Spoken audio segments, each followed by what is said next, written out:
안녕하십니까. 오늘도 119 영상 기도회를 위해서 각 가정에서 모여서 식구들과 함께 예배드리고 있는 우리 충무정왕교회 성도들을 주님의 이름으로 축복합니다. 오늘 4월 1일 우리 119 영상 기도회 8번째 주시는 하나님의 말씀은 마태복음 11장 28절에 있는 말씀입니다. 제가 봉독하겠습니다. 수고하고 무거운 짐진 자들아 다 내게로 오라. 내가 너희를 쉬게 하리라. 아멘.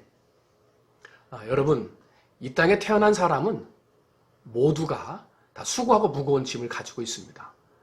어렸을 때부터 학교를 다니는 어린 학생들을 보면 무거운 가방에 짐을 지고 학교로, 학원으로, 도서관으로 다니고 있는 아이들을 보면 그 아이들에게 공부한다는 것이 수고의 짐이요, 무거운 짐이 되는 것입니다. 뿐만 아니라 요즘에 보면 왜 이렇게 아픈 사람들이 많은지, 암이나 신장, 투석 등 여러 가지 중병을 앓고 있는 그런 환자분들에게 있어서는 병 자체가 수고의 짐이고 무거운 짐이 되어집니다.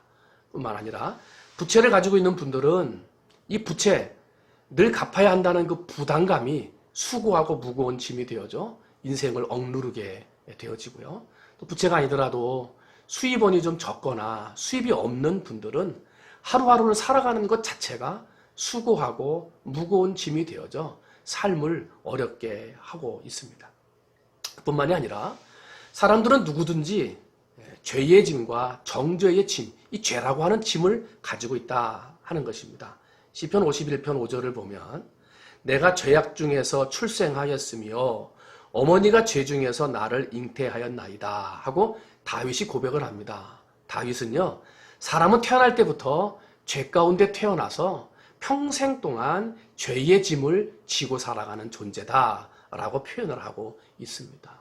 그런데 사람들은 어떻게 살아갑니까? 죄의 짐이 누구에게나 다 있는데 내가 더 깨끗하다, 너가 더 더럽다, 내 짐이 더 무겁다, 너의 짐은 더 가볍다라고 서로 정죄한다는 거죠.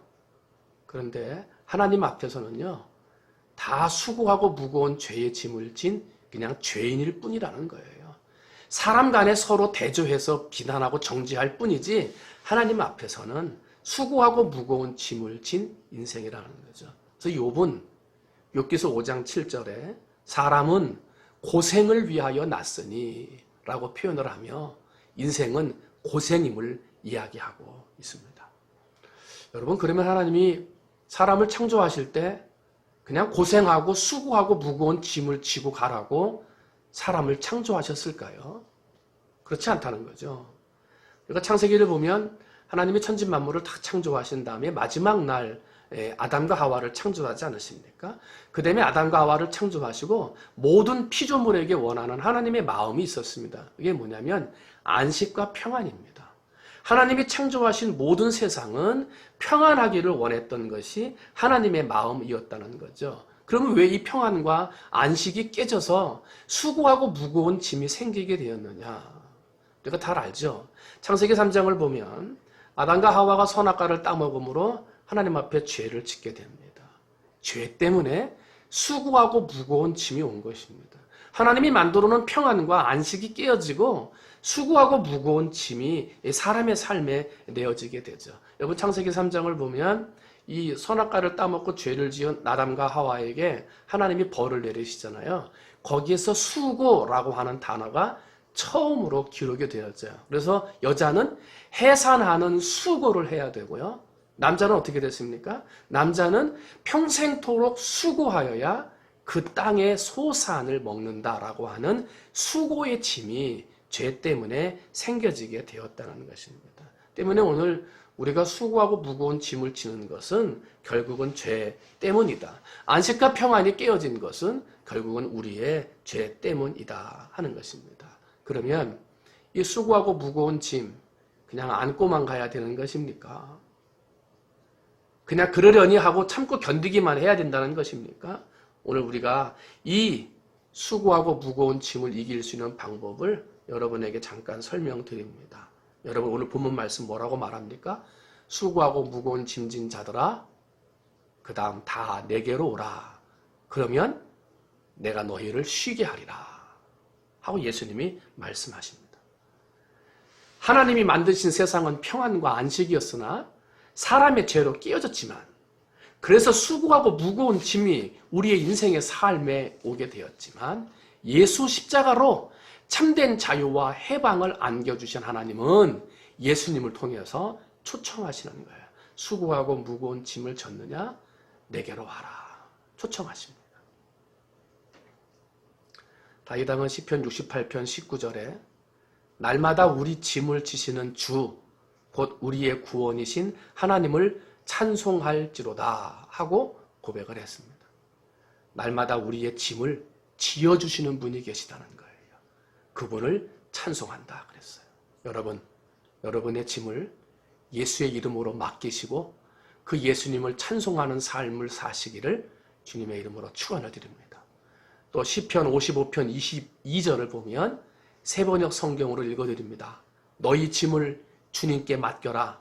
주님이 너희를 붙들어 주실 것이니 주님은 의로운 사람이 망하도록 영영 그대로 버려두지 않으실 것이다. 아멘. 여러분 지금 수고하고 무거운 짐 때문에 누구하고도 상의하지 못한 채 홀로 눈물 흘리며 힘든 삶을 살고 계십니까? 그 짐을 벗고 쉼을 얻는 방법은 하나뿐입니다. 예수 앞에 오는 겁니다. 예수님께 그 짐을 맡기는 겁니다. 십자가를 통해서 주셨던 참 자유와 해방을 누리는 것입니다. 여러분 지금 예수님 초청하고 계십니다. 말씀과 기도함으로 예수님의 초청의 자리에 응하시고 그 초청함으로 내 모든 짐을 예수님께 맡겨드려서 힘들고 어려운 일 때 예수 안에서 믿음과 소망으로 참 쉼과 자유와 해방을 누리시는 우리 사랑하는 모든 충무중앙 성도들 그 가족들이 되시기를 주님의 이름으로 축원을 드립니다. 기도하겠습니다. 하나님, 수고와 무거운 짐이 없었다면 주님께 기도했을까요? 수고하고 무거운 짐이 없어서 편안했다면 우리가 주님 앞에 무릎을 꿇었을까요? 하나님, 이 시간 수고와 무거운 짐을 우리에게 주심 감사합니다. 더 깨어서 기도하고 더 말씀 안에 믿음 안에 정말 은혜 가운데 사는 성도들 되게 해 주시어서 수고하고 무거운 짐 주께 맡기고 쉼을 얻는 우리 모든 성도들 되게 해 주시옵소서. 성도들의 건강, 가정, 학업, 직장과 사업 하나님 붙들어 주셔서 힘들고 어려운 이때에 이기고 극복하고 반드시 다시금 일으킴을 받는 사랑하는 성도들 되도록 하나님 복 내려 주시옵소서. 예수님 이름으로 기도하옵나이다. 아멘.